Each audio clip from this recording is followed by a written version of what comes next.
Previously in Part 4, Zhao's assistant receives news of a large purchase by the Chinese at the current price. Lin receives a file about a traditional Chinese medicine and plans to write an authority letter for further trials. Wen reveals a similar medicine created by the Chinese, making negotiation pointless. Ms. Dao took the reports and told Lin that there were only laboratory data, and there was no clinical report. Lin reached into his pocket, took out a bottle of the medicine, gave it to her, and told her to take it back to the lab and study it. They would talk about the price when they were done. Lin and Mayor Liang walked out, and as they were walking to her car, she asked Lin if he was sure that the medicine could replace ibuprofen. Lin told her that he was sure. She got in the car, while Lin whistled and walked in the opposite direction. Meanwhile, Wen's assistant told her to report the matter to the headquarters. Her phone rang and Mr. Troy excitedly told her that the negotiations must be over, and he would have a party for her when she returns. Wen apologized and told him that the deal went bad. She explained what happened, and Troy was angry. He told them not to go by shipping but air and to make their own money. After the call, Wen told her assistant to make arrangements. Fan Donglai got angry when his son told him the price of the medicine, and he told him to do a background check on Lin Nie. His son told him that he already knew that he was Qin Han's brother. He went back to the emergency room and saw people looking at him as if he had committed a murder. Sin explained to him that they were the people he told to register under Director Liu's number, and their numbers were not taken. Lin yawned and said it's not his problem. Dr. Liu Yongxing, Fan Jingfang, and Kyo went to the dean's office to complain about Lin Nie. Dean Zhao told them that he would move him to the acute care and then slowly marginalize him. While in the middle of their complaints, Dr. Kyo's phone rang. He went outside the dean's office to answer it. Wang Guanghong asked Kyo what was going on and that he had millions of yuan of goods, and the medicine could still be sold. Mr. Kyo told Wang that there was a new doctor in the department, and now no one goes to see them. Mr. Wang told him that they should pull him down, and Kyo said he would give him his number so he could speak with him personally. Then Zinkin appeared and asked his uncle why he was letting them get in touch. He told him that he was not leaving such a good thing to them. When their deal was done, he would report to Dean Zhao, and Lin would get dismissed. Dr. Liu, Lin, and Sin entered room 804 for a room check. Lin went to check on the patient, and Ti Xiaotong asked if it would be better for her father to have surgery. She told her that her father is old and may not leave the operating table alive. She insisted on the surgery, but her sister Liu Jingyu disagreed with her because she didn't want to gamble with her father's life. Xiaotong told her husband to say something, but he told her that he thought it was better not to have surgery. Xiaotong got furious and told them that they should divorce, that the husband told the doctor to do the surgery. After that, Lin went to Shanghai Center for Disease Control and Prevention. He went with Ruoxu to discuss the medicine that can replace imported medicine. Then a man asked Lin where he got the prescription. Lin told him from the King Pharmacopoeia. Another person told Lin that he hoped he was more serious. Lin stood up from his chair and told them he hoped the medicine could enter the clinical stage and speak with data. Then he walked out with Ruoxu. When he reached the hallway, Dou Liang, the president of Shanghai Chinese Hospital, stopped him, saying that what he had said shackled the development of Chinese medicine for many years, and they invited him for dinner. As he was walking out of the building, Wang invited him to dinner. He went with Ruoxu, and Wang told him to help sell a batch of medicine. He would have a 20% profit, but Lin said he would accept 30%. Wang told him 23% to take care of Chu Hanli. Lin agreed, and he told Wang that he would only believe it if he signed. Mr. Wang gave Lin money and signed the papers. Lin told Ruoxu to get to work, so she introduced herself. Wang gasped, and then Lin asked him where he got his number. He replied that it was from Zhou Wang, and he asked if there were any other doctors. He told him that Zhou Jianwei was also involved. The police came and arrested Wang. The system lady congratulated Lin for cracking an illegal operation and completing the career mission ahead of time. He received 100 million RMB and a fashionable tricycle. Lin thought the doctor career was interesting, so he decided to experience it for a few more days. Meanwhile, Dr. Kyo and Zhao were discussing calling the police on Lin, assuming he had signed the papers. The moment Lin walked into the office, Dr. Zhao scolded him and said he wasn't worthy of being a doctor at Hoshan Hospital. Then the police arrived and told them to arrest Lin, but the police told them they came to arrest them. Dr. Kyo asked the officer why they were arresting them instead of Lin. He showed them the arrest warrant, and told them that they should know better about private dealings. Sin wondered where Lin could be, and Zinking told her that Lin would most likely not be back because he went to see the owner of Tian's pharmacy. Dr. Lai and Sin refused to accept that Lin could do such a thing. Then Lin walked into the office with the police behind him. They also arrested Yongxing and Chifani. As they were about to leave, Lin reminded them to take Xinchen as well. After some time, Xu Han told Lin and Sin that she had been promoted to chief of cardiac surgery, and Lin was made deputy director. They went to do surgery on an old man. Meanwhile, Xia Tong went to secretly meet with her boyfriend. The boyfriend wanted to see if the old man would die after surgery. The doctors walked out and told the family that the surgery was a success. The husband thanked Xiao Tong for insisting on doing the surgery, and Dr. Liu told Lin and Sin to keep an eye on the patient. As they were resting, Xiao Tong's husband barged in screaming that his father had lost his heartbeat. They immediately went to the ward together with Chu Han. Xiao Tong started blaming Sin for the old man's death, and Lin slapped her. The husband tried to defend his wife, but also got beaten in the process. Then they went to look at the body. Sin told them that the face looked slightly greenish and purple. Once they realized that it was murder, they called the police. When the police arrived, Xiao Tong tried to run away, but Siki Yuan saw her and started chasing her, while ordering the other officers to block the hospital exits. She caught her and told Dr. Liu that she was taking the suspect and the deceased family back to the office. They went back to the emergency room, and when Zhou entered, she saw Lin and couldn't believe it was him. She told Lin that the major tertiary hospitals in China had signed huge orders with them at an increased price. Then she received a call telling her that the departure department said their goods had been held up because they had problems. When she asked Lin whether he was behind it, he told her that the contract stated that if they failed to deliver the goods, then they had to pay for a breach of contract. Wen fainted, and Lin told Sin to get her hospitalized while he texted Jinyu to get to work. He went to Wen's ward, and she asked him if he went to show his superiority. Lin told her that HR's share price was down, and showed her that the company's popularity had already climbed to 1 billion in just a day. She started coughing blood, and Lin called the nurses. The next day, he went to check on Wen. She told him to tell them his terms, and she told him that they had reduced ibuprofen's price to 138. But Lin still insisted on 9 yuan and 9 yuan or no free negotiation. She told him that it was impossible. They agreed on the price of 23.4, and then he walked out of the ward and out of the hospital on a call inviting Ruoxu to his house for a barbecue. She arrived at Kyushu Pavilion and changed into her bikini, then went in the swimming pool. After some time, she asked Lin why he invited her. Lin gave her a file and told her that ibuprofen's price had been reduced and that the major pharmaceutical companies' share values were going to fall. So in order to stop loss in time, they gave him the files in exchange. She told Lin that she had to discuss it with her grandfather. Then Lin told her that it was too late to leave. She told him that she was going to take a shower. While blow-drying her hair, Lin walked in and told her to get some rest. When he turned to leave, she grabbed Lin's shirt, telling him to stay. She kissed Lin, and he pulled away, saying that she was drunk, but she insisted that she knew what she was doing. As they were in bed, she asked Lin to send her an electronic copy of the document, and she sent it to her grandfather. He called her and asked where she got it from. She replied that she couldn't say but that the documents were true. She was getting dressed while still on the phone. Then Lin asked if she wanted help with the zipper. Her grandfather heard it, so she hung up on him. Kung Xiao and Shang heard Lin's voice, and they were in shock. Kung Xiao saw the documents and told his father that they were not trivial. Shen Sui, the mother, spoke, saying that it might be an opportunity for the Liang family. Shang was curious how she got it and said that she seemed to have met a valuable person. Meanwhile, Ruoxu was done fixing herself and told Lin that she had work the next day, so she would go back. The next day at the hospital, Dr. Liu introduced Wang Zedi and Zhen Binjiang to Xin and Lin. Xin reminded Lin about Ms. Wen's discharge, and they went to her ward and found her parking. He gave her the bill, and she yelled that she was getting out of the hospital and would never see him again.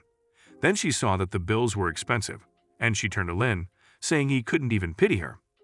After she left, they went to their office, and Liu Chuan showed them information about the next patient they were doing surgery on tomorrow. Then Wang Zi walked in and told them that they would invite everyone to have a meal on the first day, so they should not order lunch. Half an hour later, the food arrived, and Wang Zedi gave everyone their lunch except Lin. He told him that he had forgotten about him. When Sin was about to give Lin her lunchbox, Yan arrived, saying she came to give him some food.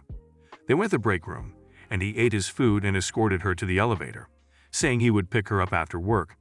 He went back to the office and Sin walked up to him, asking if Yan was his girlfriend. He replied that she was the one who was chasing after him, but he didn't agree to it. She told him that they were discussing the skirt she wore, which cost more than 80,000 yuan. He told her that she ran a company. Dr. Liu told them to go read the information because they had surgery.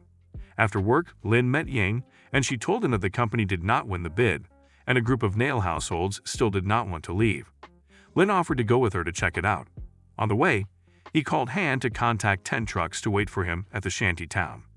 They arrived at the shanty town, and the driver introduced himself as Zhao San. Lin told Zhao San the instructions, and they walked towards the group of people. Han Juan walked up to them and explained that they all came to ask for money. When they heard that someone wanted 100,000 yuan per square, Lin told the group of people to send their representative so that they could talk. One blonde guy told him that they would move when the money was in place. Lin showed them the truck, telling them that they wouldn't even walk if they wanted to. The blonde guy told a bald guy to find an opportunity to run through the trucks, and he would compensate him. The guy attempted to run past the truck, but he bumped his head hard on it. Then they both left, taking their injured friend to the hospital. Lin told Hanji to keep it a secret, and then he went to Yan's office. She asked him how she looked in the dress she was wearing, and Lin walked to her and kissed her. The next day, when Yan's secretary informed her that the projects had been taken care of, she instructed her to inform the vice president and the project department that the meeting would be held at 10. Then, she received a call from Wang Yang, telling her that Lin would end up in prison for what he did at the shanty town. She told him that if it was about the problem, she would give it to him and he should just find a place to sign the transfer contract. Hanja told Yang that Yan knew about the shantytown incident, and she left with the contract after questioning him. Yang called Lin and informed him. Lin rushed out of the hospital. Meanwhile, Yan arrived and threw the papers on the table, telling Wang Yang to sign. He asked her to have a meal with them, but she refused. When she was about to leave, Mr. Wang got angry and yelled for someone to stop her. The guards did, and Wang Yang walked towards her and told her that the feud was not just about the project but between them and Lin. He said that if she followed them and drank with them, everything would be cleared up. Mr. Zhao and Fan held Yan. They were forcing her to drink wine when Lin barged in and kicked Mr. Zhao in the face. The others lunged at him, and he fought with them. After breaking Wang Yang's hand, he looked at Zhao, asking why he is always looking for trouble. Zhao told Lin that if he dares to make a move against him, it won't do him any good. Lin lunged at him and pinned his head to the floor. When he was about to break his hand, Ruoxu, Kungxiu, and Han walked into the room and tried to stop him, but he broke it anyway. Kungxiu looked at Lin, thinking that he's exactly like his father. Lin turned to Fan and told him that it had nothing to do with him. Lin and Yan left, leaving the others to take care of everything. As they walked outside the building, Yan scolded Lin for going to meet them alone. He took her back to her office. Then, Yan told him that the first phase of the terminal renovation project has been completed and he should go have a look. The following day at the hospital, Sin told Lin that he would be operating on a heart stent. Then, Wan Zei told the department that they should go to Wanjiang Terminal to have fun since most of the surgeries would be done the next day. They went to the terminal, and Zei told the girls that he would get a boat, and they would go out to the sea. Then he looked at Lin, thinking that Lin can't compete with him. Sin and Liu went and asked Lin if he knew where they sell swimsuits. They went to the store and bought the swimsuits, and Lin bought a tank top and shorts. Zei saw Liu's body and started drooling. She covered herself and told him to stop looking at her. One of the nurses asked Lin why he was covering his body. Zei told him that Lin's body was bad, that's why he didn't want to show it. The nurses didn't believe him, so they removed Lin's tank top, revealing his perfectly sculpted abs, which made the girls drool. They asked him why he still wears clothes with such a body. He told them that he's not an exhibitionist. He left them playing at the beach and went to the Terminal Operations Center. He told the manager that he came to see how things were going. The manager replied, and Lin asked if they received a proposal from Yellow Designs. He showed him the only sketch they sent and left after telling him to contact him when the designs come out. Zei told Lin that they will go have fun, so it's easy to lose things. Someone has to stay behind and watch them. Lin thanked Zei for paying for the boat and also taking the initiative to stay. Zei told Lin that he misunderstood. The friend Zay invited Go arrived. Go saw Chuan and called her sister-in-law. Zay asked him how he could call her that when they haven't started yet. Go asked Zay if he was sick in the head and told him that Lin owns Wangjing Terminal. Lin called a big boat, and Zay said he would just stay and watch the bags. On the boat, Dr. Liu was admiring the view when Lin came beside her and asked her if she wanted to go swimming. They put on their oxygen masks and went into the sea. She clung tightly to him. After they got out of the sea, Lin told Gao that they should head back because they have work. Dr. Liu told them to go and rest while she and Liu headed back to the hospital. At the hospital, Liu met her uncle and his family. They told her that they came to see a doctor. She told them that she's now on duty, so she will call the deputy director. They started insulting her, saying that now that she's in the city, she doesn't want to treat countryside people, and reminded her of all the things they gave her when they were poor. She told them to go and register at the outpatient window. After that, they went to her office. Urju explained how he feels, and she told him to do an electrocardiogram and cardiac ultrasound. Moments later, they came back to the office yelling that the doctors asked him for an invoice.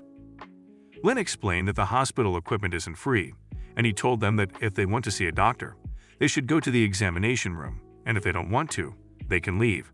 So they left. The next day, Liu met Zeddy carrying a box of staff. She asked him whether he got fired. He told her that he's going to the USA to further his studies. Then the cops showed up, telling Zay that they are taking him in to open a case because his father, Yangxing, was involved in a major embezzlement.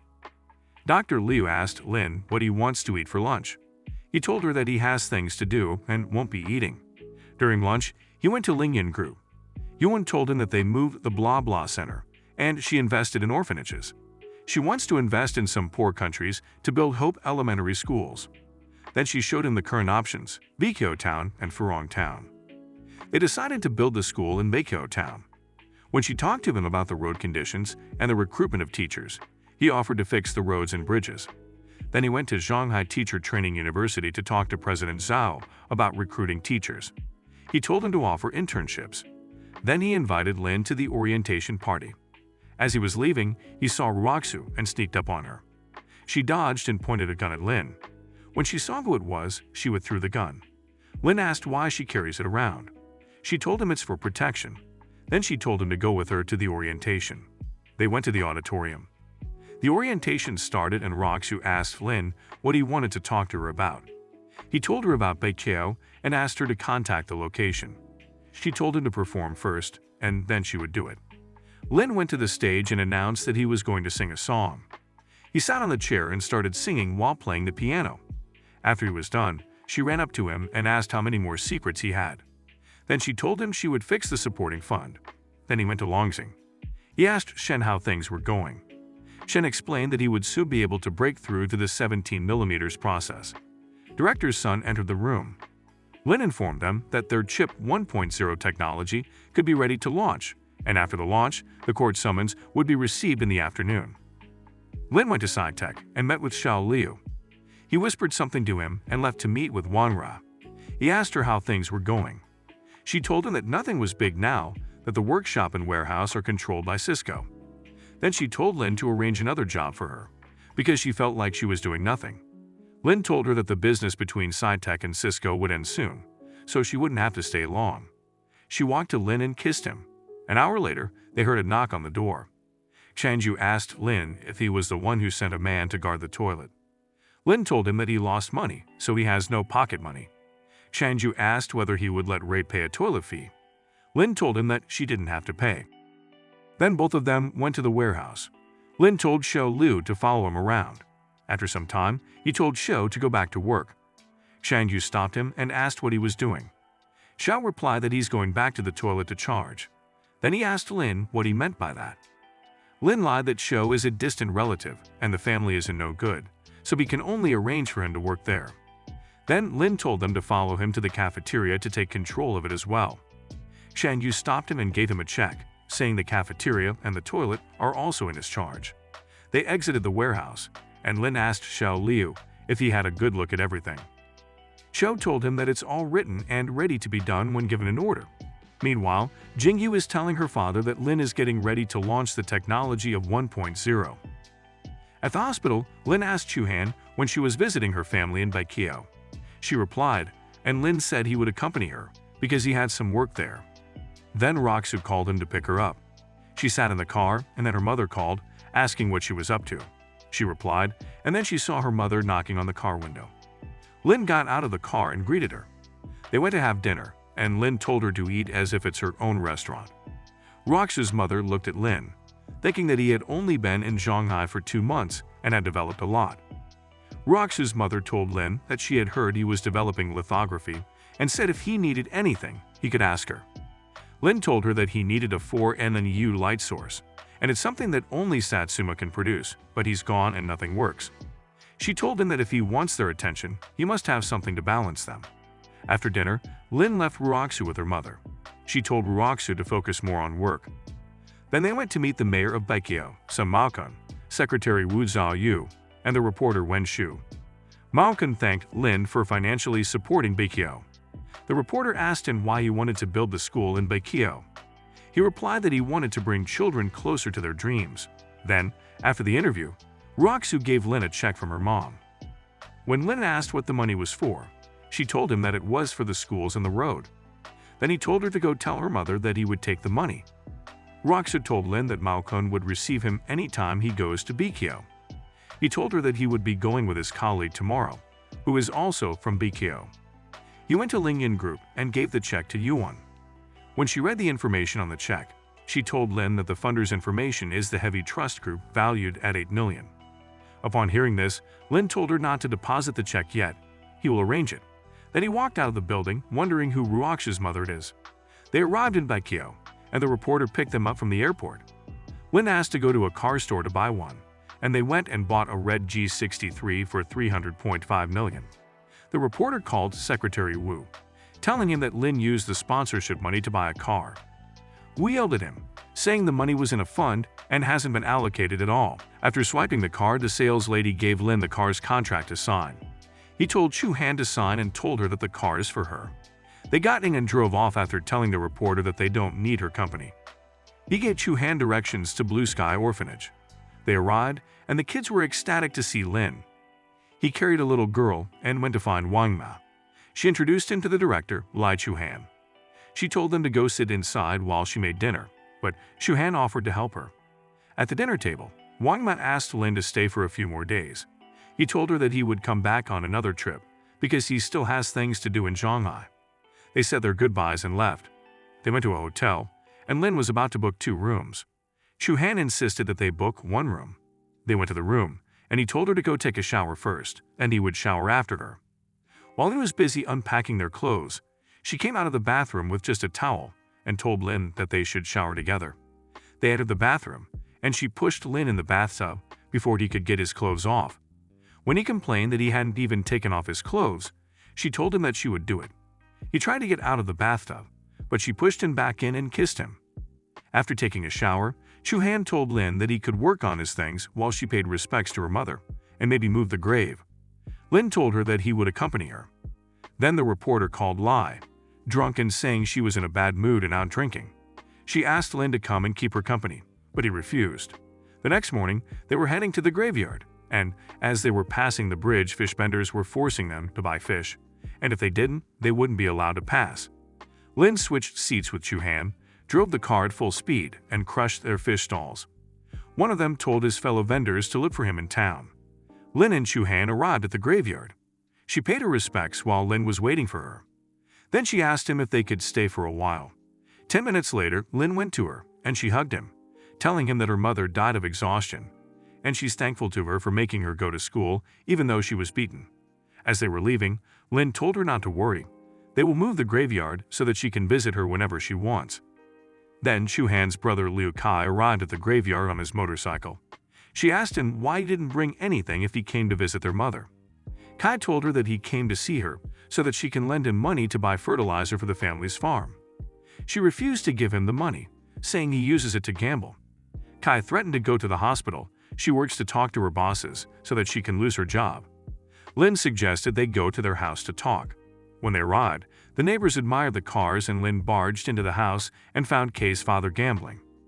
Lin threatened Liu Daijun that he would bury him if he asked for money from Chu-han again.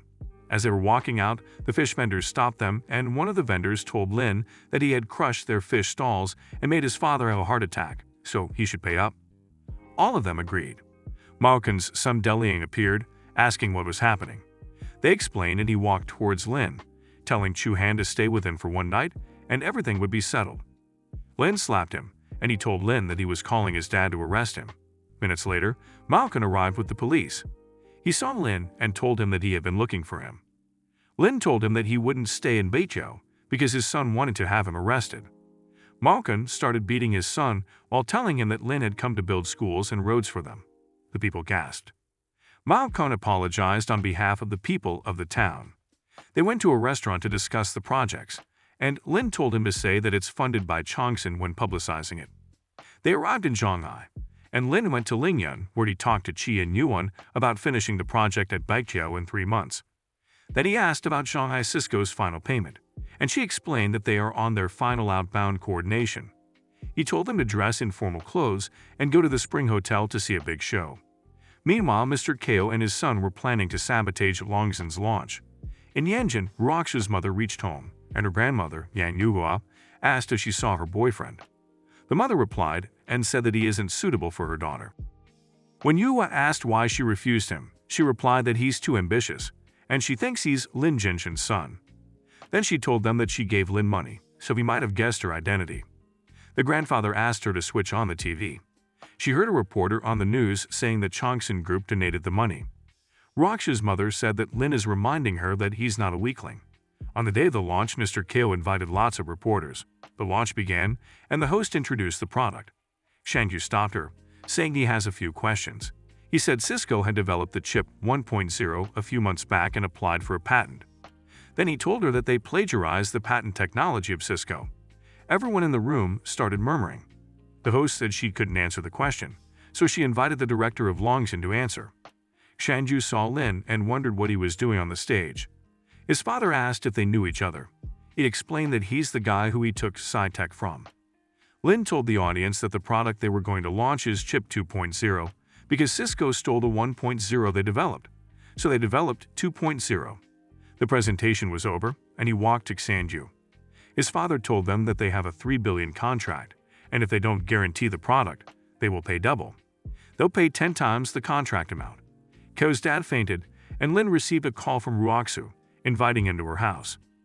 At her house, he told her that he was hungry. Then she offered to make him some food. She talked to Lin about Cisco, and he told her that he knows the target shareholder behind Cisco is Yanjing's Huayan Group. She told him that she just wanted to remind him that the Zhao and Liang families are family friends. While eating, his phone rang. Zhao Mo told Lin that he knows Cisco is not his target, and he should have waited for him to come down. Lin told him that he also had a welcoming gift for him. Then he told Yin Xi to get to work. Meanwhile, at the hospital, Zhao Mo was telling Mr. Kao that he's not to blame for what happened to Cisco. When Zhao was leaving the ward, Xian Yu received a call that the warehouse is on fire.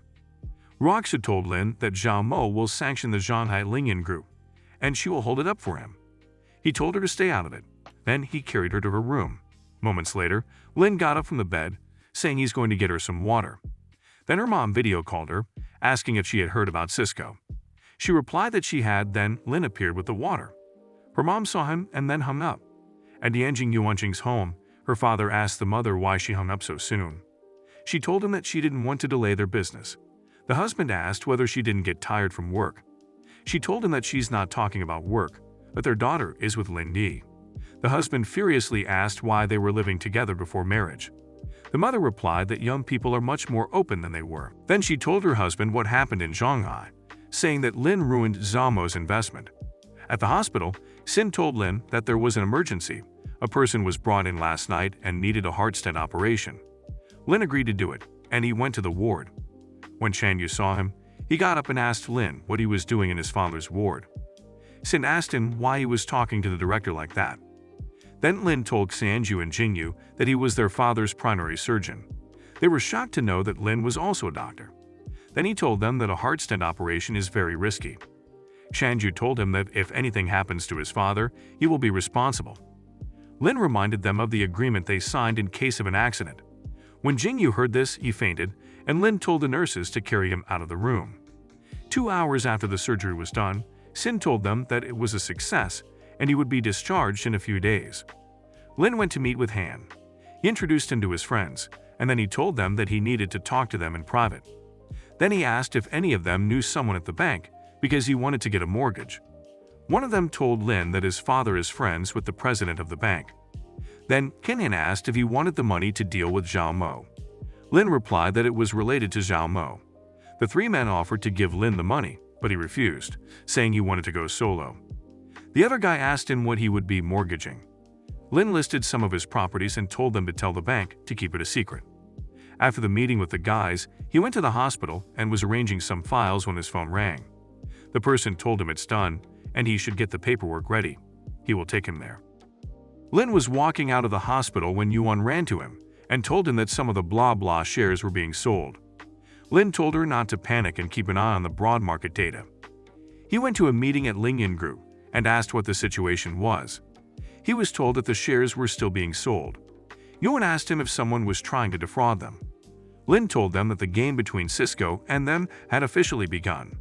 When Yuan told Lin that they only had 20 billion and it won't last long, he told them that he had 45 billion from outside. Meanwhile, Yanjing Huang Group's Gu Changchuan and Sun Si were discussing revenge with Zhao. Then his secretary walked in, saying Lingyun had started buying back the shares. Sun Si suggested they go to the affairs department to see what was going on. One of the workers told Zhao that they caught all the billion shares they sold, and Zhao told him to throw away another 10 billion. He told him to keep throwing the money, but he should first throw 10 billion to see if he would be able to catch it. Then Sun told him not to panic because he had 40 billion, so Lin wouldn't be able to catch it. Chang Chuan suggested they should go to a place to unwind. At Changsan, Ruoxu's mom was watching the bidding war. Mr. Liang asked what Lin's side of the situation was. She told him that he caught it all, and she wondered if Lin's capital reserves were not enough. Mr. Liang told her that Lin might have taken a mortgage since he just acquired blah blah, and if he used Longxin, he could have easily exchanged 40 billion. Her phone rang, and she told her husband that Ruoxu had been calling her, and she keeps on rejecting because she doesn't want to get involved. Meanwhile, Yan was asking Lin how he could be swimming at a time like this. Lin called her to come to the pool. She went to the pool, and Lin dragged her into the pool. They flirted and kissed in the pool and then got out of the pool. Yan looked at the laptop and told Lin that they have almost picked up 22 billion, and the curves seem to have smoothed out a bit. Lin replied that Zhao must have judged that he could only come up with 10 billion, which was already the limit. Yan asked the amount of money he thinks Zhao could throw. Lin replied that it was 30 to 50 billion, and that no matter how much he throws, he can catch it. Zhao and his friends were in the pool when he received a call that they had already picked up 2 billion. He told the person to wait for a few minutes. One of his friends suggested that he might have applied for a loan. Then Zhao called Ruoxu to ask if Longxin asked for a loan approval. She told him that he didn't. Then Zhao realized that Lin might have put his properties as mortgage. What would Zhao do next? Stay tuned for the next part of this manhwa. Don't forget to like, subscribe, and comment if you wish to see another episode.